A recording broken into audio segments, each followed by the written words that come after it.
au moins 2 ministres français ont proféré des menaces et des attaques très virulentes contre les autorités algériennes et contre l'Algérie. Bruno Retailleau donc a réagi ce 10 janvier 2025 à la suite de ce que lui il a estimé comme étant une humiliation infligée par l'Algérie. L'Algérie a refusé donc de récupérer, d'accueillir sur son territoire son propre ressortissant. Après Bruno Retailleau, c'est le ministre des Affaires étrangères français qui passe à l'acte, qui a décidé de menacer l'Algérie. C'est monsieur Jean-Noël Barrot, qui est le chef de la diplomatie, qui est le ministre des Affaires étrangères de la République française. Il a clairement dit que la France n'aura pas d'autre possibilité que de riposter si les Algériens continuent cette posture d'escalade. Les leviers que nous pourrions activer, parmi les leviers que la France pourrait activer, c'est les visas, comme nous avons parlé tout à l'heure, l'aide au développement, un certain nombre d'autres sujets de coopération. C'est le deuxième homme fort du gouvernement français qui menace l'Algérie de riposte. C'est dangereux, pourquoi? Parce que, encore une fois, la France, c'est pas le Maroc. Attention, la France, c'est pas le Maroc. Il y a des intérêts immenses. Décidément, cette journée du 10 janvier 2025 sera inscrite en lettres noires. Pas en lettres d'or, ni en lettres roses, mais elle sera en tout cas considérée dans l'histoire des relations bilatérales entre l'Algérie et la France comme étant une journée particulièrement sinistre et triste, puisque c'est la journée durant laquelle au moins 2 ministres français ont proféré des menaces et des attaques très virulentes contre les autorités algériennes et contre l'Algérie, au lendemain d'une crise qui s'est aggravée, qui est devenue un conflit, et tout a commencé à partir d'un élément qui est totalement troublant, c'est le renvoi par l'Algérie d'un influenceur dangereux que la France a décidé d'expulser lors d'une procédure d'urgence dictée par une urgence absolue de protection de la sécurité nationale en France. C'est un cas inédit, c'est la première fois peut-être que nous assistons à un tour de ping-pong, à une partie de ping-pong entre deux États où la France a expulsé un ressortissant algérien. Il est connu comme algérien, il est reconnu comme algérien, il est identifié comme algérien.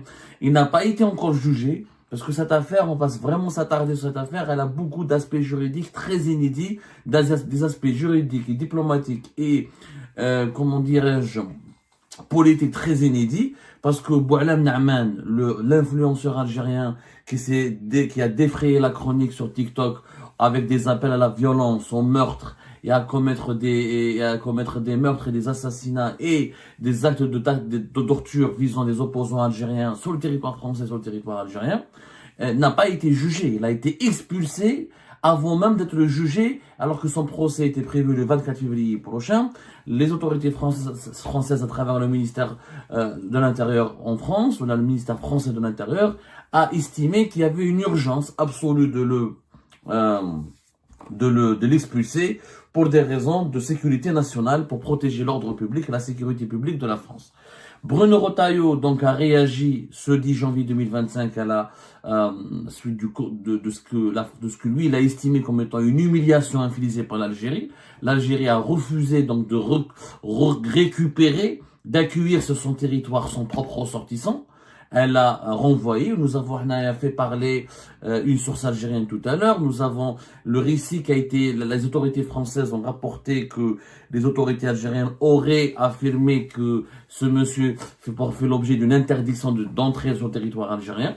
C'est une mesure légale qui n'a aucun sens et qui n'existe pas. On ne peut pas interdire à un ressortissant algérien d'entrer dans son propre pays, alors qu'il avait un passeport biométrique, etc. Notre source à nous, qui est proche des autorités algériennes, qui a été autorisée par les autorités algériennes à nous parler, elle a parlé d'un prétexte qui était le défaut de validité du passeport algérien.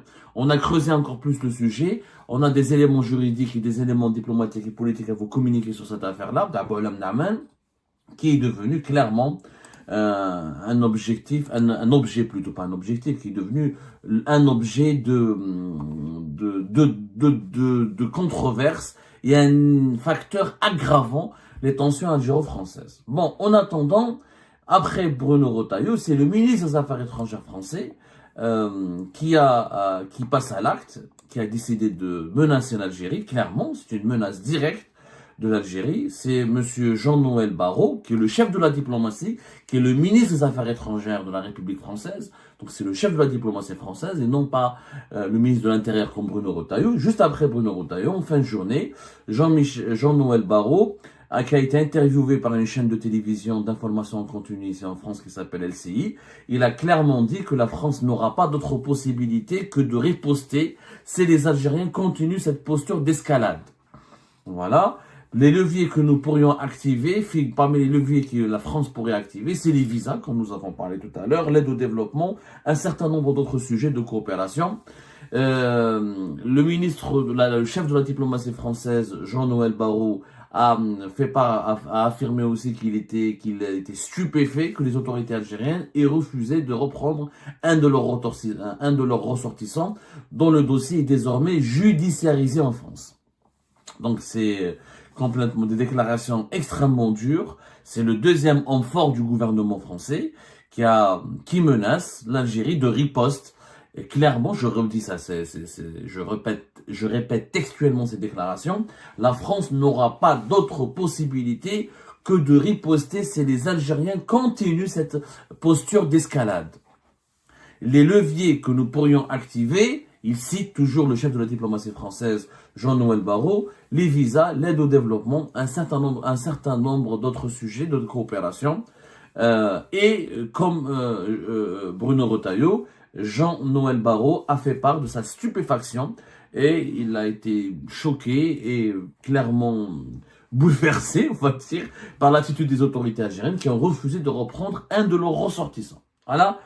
Deuxième menace. Alors, il y a clairement donc, au départ, on a pensé, ou là, certains cercles proches du régime algérien ont relativisé les menaces de Bruno Retailleau. Au cours de la journée, j'ai parlé avec certaines sources algériennes qui essayaient de relativiser la portée des menaces de Bruno Retailleau en essayant de croire qu'il n'y a que Bruno Retailleau qui est connu comme étant un anti-algérien, un gars de la droite dure,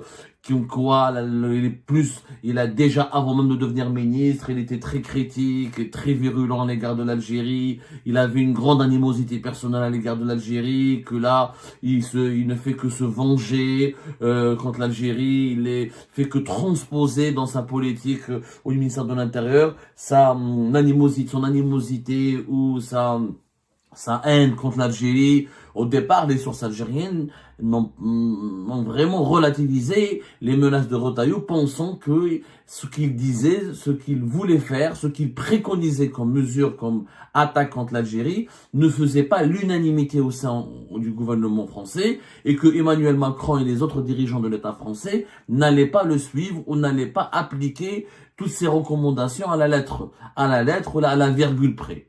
Là, il s'avère que nous avons maintenant le chef de la diplomatie française qui s'est exprimé, qui a parlé. Ce n'est plus Bruno Retailleau, c'est aussi Jean-Noël Barrot, qui n'est pas connu comme étant un gars très très haut, il n'est pas connu comme étant une figure politique de la droite la plus dure. C'est un mec, voilà, c'est pas vraiment, il n'a jamais fait partie directement ou indirectement, on va dire, des courants les plus anti-algériens en France, voilà, des nostalgiques de l'Algérie française, voilà. C'est pas quelqu'un d'indur, faut dire la vérité, c'est pas un dur, c'est pas un dur. Par rapport à Bruno Retailleau, par rapport à Nicolas Sarkozy, par rapport à Marine Le Pen, par rapport à l'extrême droite Éric Zemmour, et donc n'en parlons pas, par rapport à Bardella, Jean-Michel Barrot n'est pas un dur, il faut être, voilà, c'est pas vraiment un dur. Mais il a emboîté le pas à Bruno Retailleau et il parle de riposte. Je rappelle que Jean-Michel Barrot était le président de la commission des affaires étrangères de l'Assemblée nationale en 2024, avant d'être ministre des Affaires étrangères, en septembre 2024, avant d'être nommé ministre des Affaires étrangères dans le gouvernement actuellement dirigé par François Bayrou. Et c'est quelqu'un qui est normalement dans la diplomatie, qui est vraiment diplomate, qui a une formation, il est spécialisé, il a un parcours, il est habitué, on va dire, à certaines thématiques, aux enjeux politiques, etc. Il est issu du centre, du modem.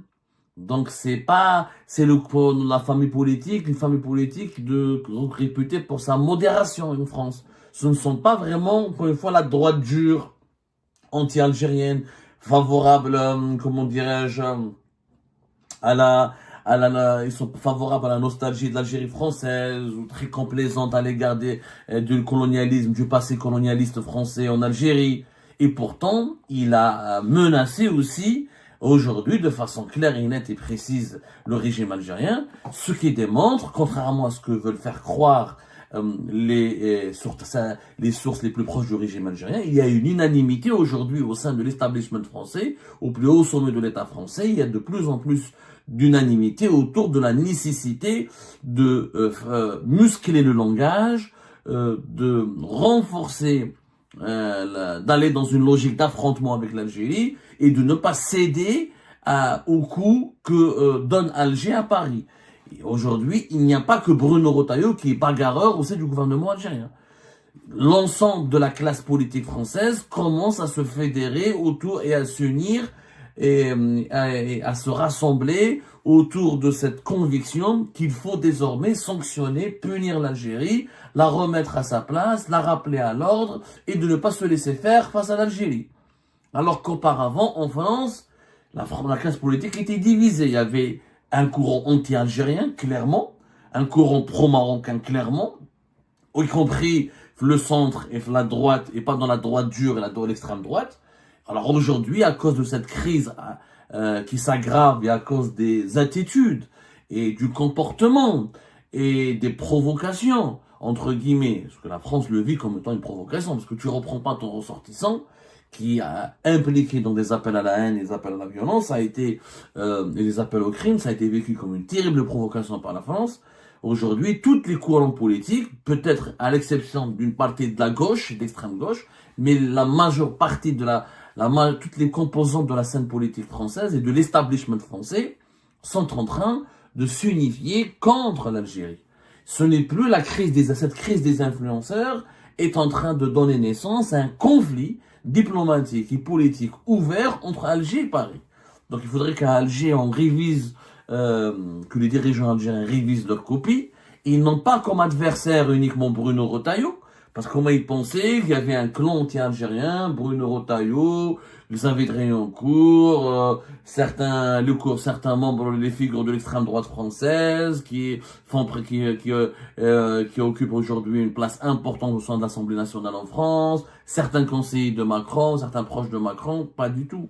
Même l'aile la moins dure de l'establishment français, comme le chef de la diplomatie française, Jean-Noël Barrot, commence à comprendre et à croire qu'il faut muscler le discours, qu'il faut accepter là aujourd'hui d'aller dans une logique d'affrontement contre l'Algérie.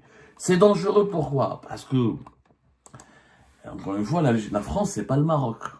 Attention, la France, c'est pas le Maroc. Il y a des intérêts immenses de l'Algérie avec la France.